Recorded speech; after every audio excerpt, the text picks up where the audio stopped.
What's up, everybody? This is the Messed Up to Setups podcast, and with me today in the house is comedian Michael Saltz, hashtag fat starving artist. This dude's in New York. Stick around, you're not going to want to miss this. It's all messed up, yeah, everything's messed up. We're going from this mess up to the next setup. Everything seems so messed up, but it's just our setup. Hey everybody, I'm comedian Michael Halcomb, and got another Michael in the house with me today, comedian Michael Saltz. Am I saying your last name right? Yeah, you're saying it correct. Yep. Yeah, right on, man. So, dude, we're just meeting for the first time. It's good to meet you. Yep. Yeah, so you're in New York. What's it like up there right now? It is cold. We had a lot of snow yesterday, and now it's mostly ice, but it's pretty cold out. I'm going to Florida tomorrow, so I'm looking forward to For that. real? Yeah, a Wow. little And warmer weather. family vacation, comedy, work? What takes you there? No, I also do Spartan races. So I'm going down. My Oh, wife and I go down every year to do the race in Florida. Spartan, Spartan races. Interesting. How in the world did you get into all that? About 11 years ago, I'm a nurse. I was working in the ER, and my wife was working as a nurse in the ICU. And people in my ER were putting a team together for a race, and people in the ICU put a team together for the race. And we both didn't realize we were doing the same thing at first, and we really enjoyed it. And it just kind of took off from there. And now we just travel all over doing races, and it's a lot of fun.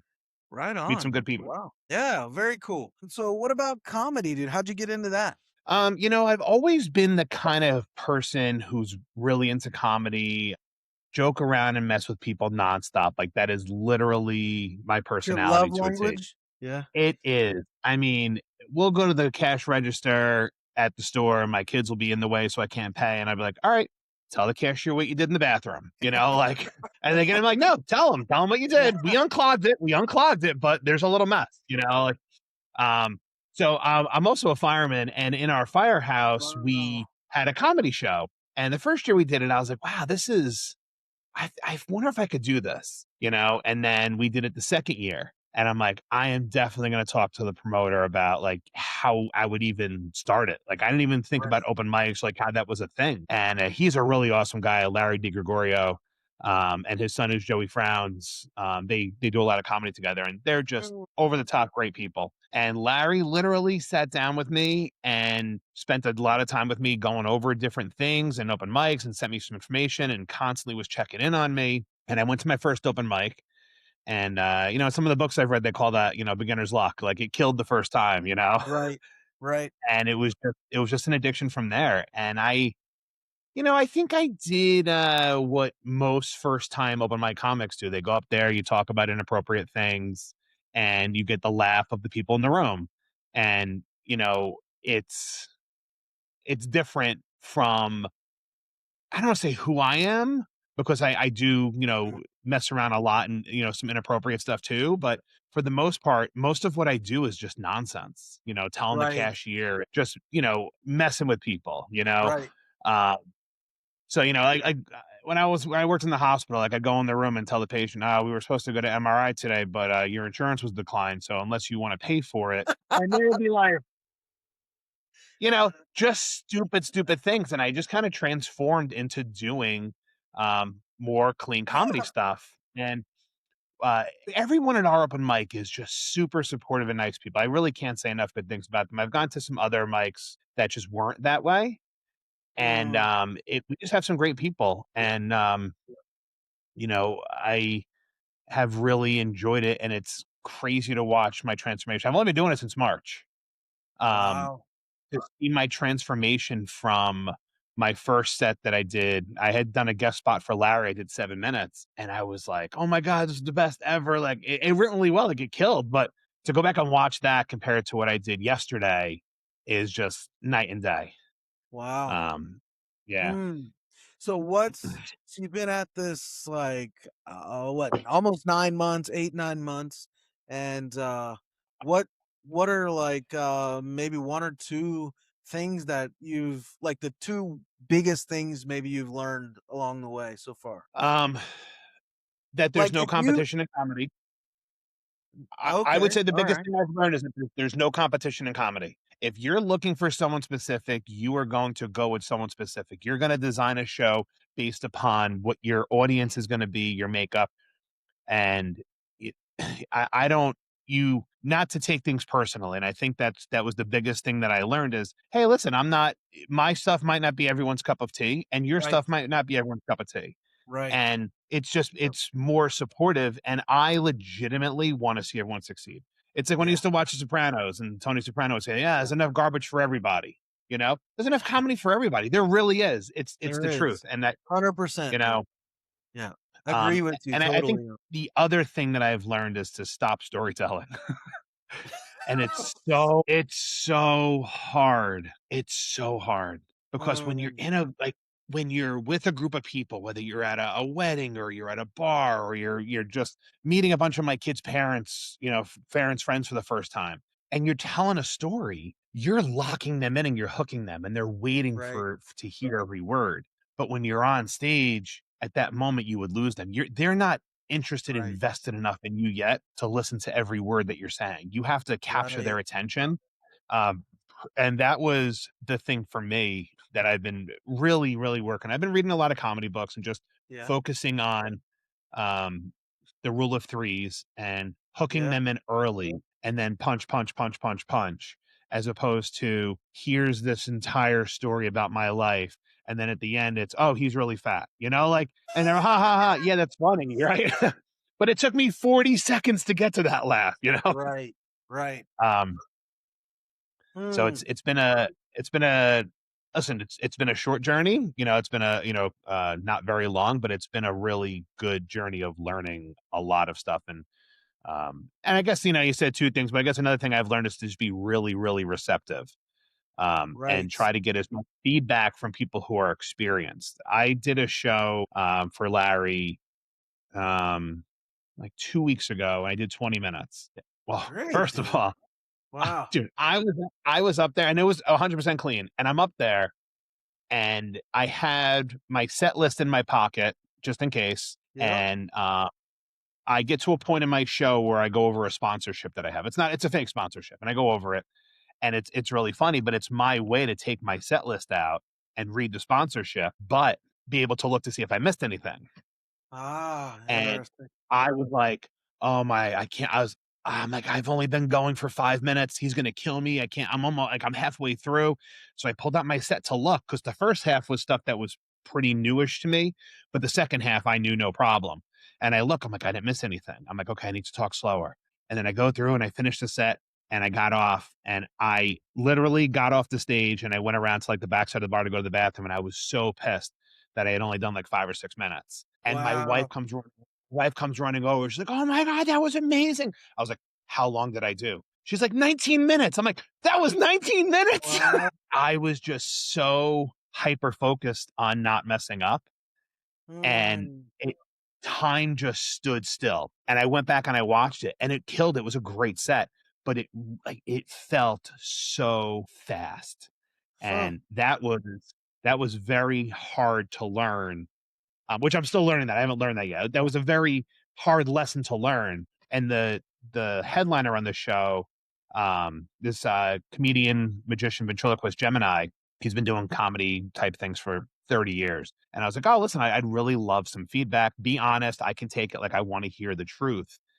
And he's like, he's an eccentric individual. He's very funny. He's like, you are starting them out and then you're hooking them in and then you're releasing them. Hook them and keep them. So I Mm. went back and I watched my whole set and I went back and I changed a lot of the beginnings of it to the rule of threes and changing it away from storytelling.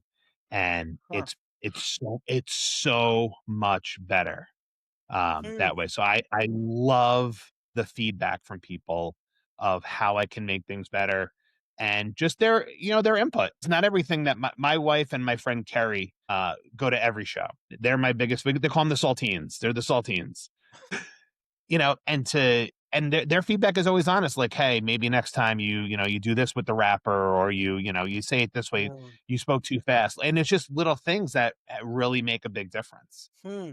Yeah. Interesting. So what have been I mean, you mentioned kinda there, like, some of a little bit of struggle, but have there been anything that have been particularly hard or difficult, like, challenging? I think the hardest thing initially was for me was to keep it fun. Hey, listen, I'm married. I have 3 kids. I have twin boys. I'm a nurse full time. I'm a fireman. I'm a paramedic. I do Spartan. I do a lot of things, and this has Mm, become a new thing for me. And I really am having so much fun with it. And I am I'm like an all-in kind of person. My wife says about me all the right. time. She's like, "Oh, here we go. You're all in. We bought a house. Everything's John Deere now." Like, so the hard part is I have to like pull it back a little bit. Once I feel like it's Mm, becoming a little less fun, I pull it back and just kind of take a little breather from it. yeah. I don't want it to be my life. My goal when I retire is to do cruise comedy. And Mm, I'm gonna work for at least another 12 years. Um, so, for me, that's been a struggle of making sure it stays fun, right, and constantly reminding me, this is supposed to be fun. This is supposed to be fun. And that's been, for me, the biggest struggle is I don't want it to it Spartan race is an enormous amount of fun for me. I love doing it. It's my favorite thing to do. I'm so looking forward to this weekend. And I'm not gonna think about comedy once, right? I'm gonna really just try to put it away. Like, maybe on the mm, plane, I'm gonna read some books and write some jokes, and maybe I'll overhear some stuff, which is always pure right, gold. But I'm just gonna focus on that and just kinda remove myself a little bit and then, dive back in. So yeah. that's been probably one of the struggles for me is keeping it fun. So, I mean, it sounds like you plan to stick with it. And I'm curious too. I love talking to people who are in a comedy scene about like what is your process for joke writing look like? Do you write daily? Do you just when inspiration hits? Do where do your jokes tend to come from? Like those sorts of things. I constantly am writing notes about stuff. Yeah. And always, right? Your notes app is always Yep. open. You're always writing Right. stuff down. And a lot of my inspiration comes from me. Like, I'm not conceited like, oh, it's me, but like me, my experiences going to the Chinese buffet, my experience going to the Right. doctor, my experience, my family, my kids are an enormous amount of it. They'll do something, and I'm like, hang on, let me write that down. Right. Right. The majority of my stuff is, about my family, it's about me, and sometimes I'll see stuff and I'll hear stuff at other places, that will just automatically pop into my mind. I'm going to be, potentially doing a show for a teachers union, and so my dad was a teacher and I'm writing a bunch of like teacher style jokes, things that I Okay. got from him that happened, like, when the principal would walk in the room, what would happen, and just various things. And now I'm writing a lot more nursing stuff. um so I'm a nurse in a school, which I don't advertise that. I know like the 5 people I work with might see this, but I don't discuss that on stage at all. And as far Mm, as like my comedic persona, I work in the hospital still. right. Um, Right. I don't want any controversy. I don't want anything. I Right. don't talk about the kids I deal with at work, none of that stuff. Yep. Yep. In the event there was something funny that happened at work, it would automatically become a patient at the hospital, you know? Right. So Right. that's been Wise. it's funny because I feel like initially you look at other people and you're like, oh, if I did that, I would have all this inspiration. Or if I looked like that, I'd have all this inspiration. Like, you're kind of like, you're jealous of what other people have for inspiration. Oh, well, they're single. They can do all these single jokes. And I'm like, wait a minute. My life is chaos all the time. Like, I need to look back in and start doing all of that Right. stuff. Right. And that's been more of an inspiration for me that way of those things. And it's, um, my wife, the hospital she works at, she's a nurse practitioner now, and they just did a big, NP conference. And she's like, I didn't think about it till after that at the mixer, we should have had you do comedy. And I was like, yeah, that would have been great. Like, I could have written a number of things. So that's Right. been a lot of inspiration comes from my family and probably most people, right? In my family, things I overhear, interactions that happen. And you take a small speck of something and you just explode it, Right. you know? Right. Yeah. Um do you find, is there like a time of day that you tend to write, or no, it's just, yeah, like you, I know you have the notes No, app open all the time, but yeah, if I and it's weird because when I was studying to be a paramedic and when I was in nursing school, I used to study with, like, the radio on, watching TV, all sorts of stuff. Nothing ever bothered me. When I'm writing comedy, I need it to be quiet. It's very strange.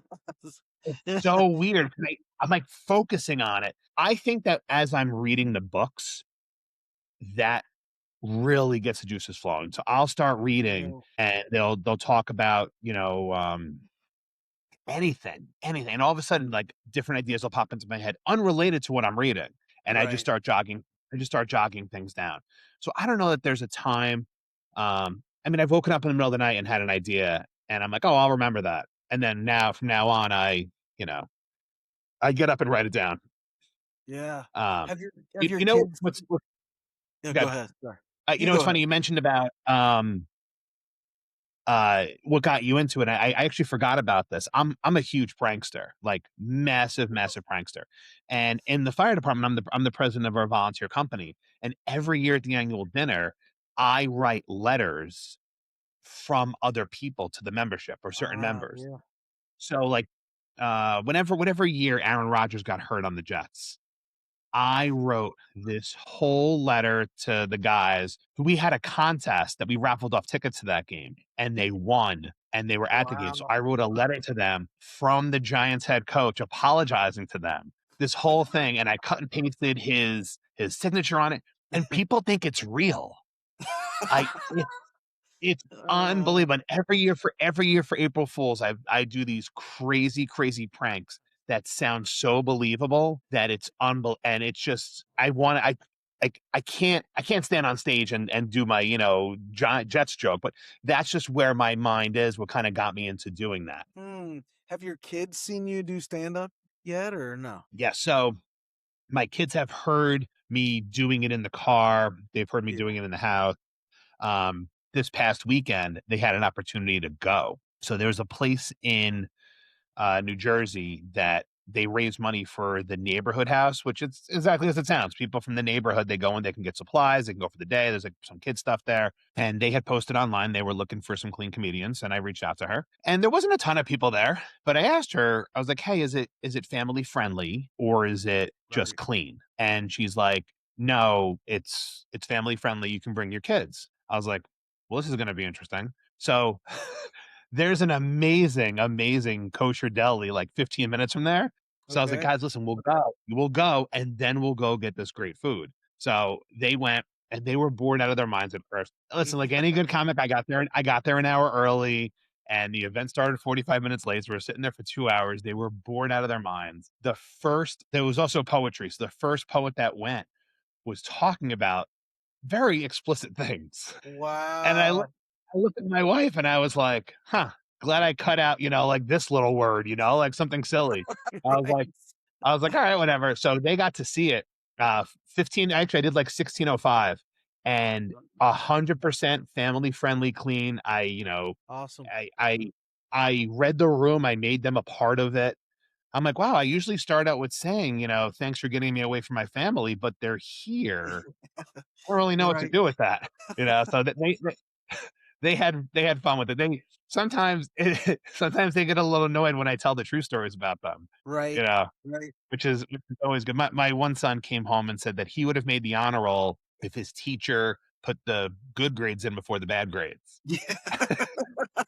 I was like, "Bro, that's why you didn't make the honor roll."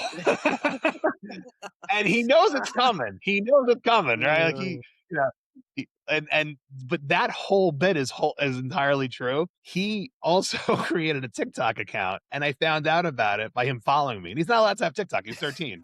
So I tell that, but I started embellishing it. Now I say he started following me, and then I say he comments on a video, "Daddy, that's not funny." Yeah. Like, Well, dude, yeah, I wanna share your yeah, guys. website here with everybody so they know where to connect with you. Saltyscomedyspot.com. And you can, book Michael on there. You can follow him on social. You can see some clips, various things, Spartan races, as well as comedy, and of course, all the flyers and things like that. So go to saltyscomedyspot.com and follow Michael. You can buy tickets there as well. Yep. So Right to yeah, right man. to my link tree. Yeah. Dude, it's we're gonna do, by the way, for those of you watching or listening, this is only part one. We're gonna do a part two, and Michael's gonna bring a premise or a joke or something. I don't know yet. We're gonna see what it is, and we'll see if we can workshop it, punch it up a little bit. Yeah, it'll be a good time. So make sure you subscribe to the podcast so when that drops, you're notified. But head over to saltyscomedyspot.com. After you're done with that, head over to michaelhalcomb.live. And I got a daily comedy blog there. I write about comedy every single day. And the podcast drops twice a week on there. So you can subscribe to that and it'll come right to your inbox if you want. Yeah, so if you're listening on Spotify or YouTube, make sure you subscribe there. All the places wherever you get your podcast. But we're gonna do another a part two for this. So that's gonna be fun. Yeah, Mike, dude, thanks for coming around. Thanks for being here. No, absolutely. Thanks for having me. Really appreciate it. Yeah, absolutely. Well, y'all stick around because we're gonna have a part two. Make sure you subscribe. But for this one, we're gonna stop there and say we hope that helps. It's all messed up, yeah.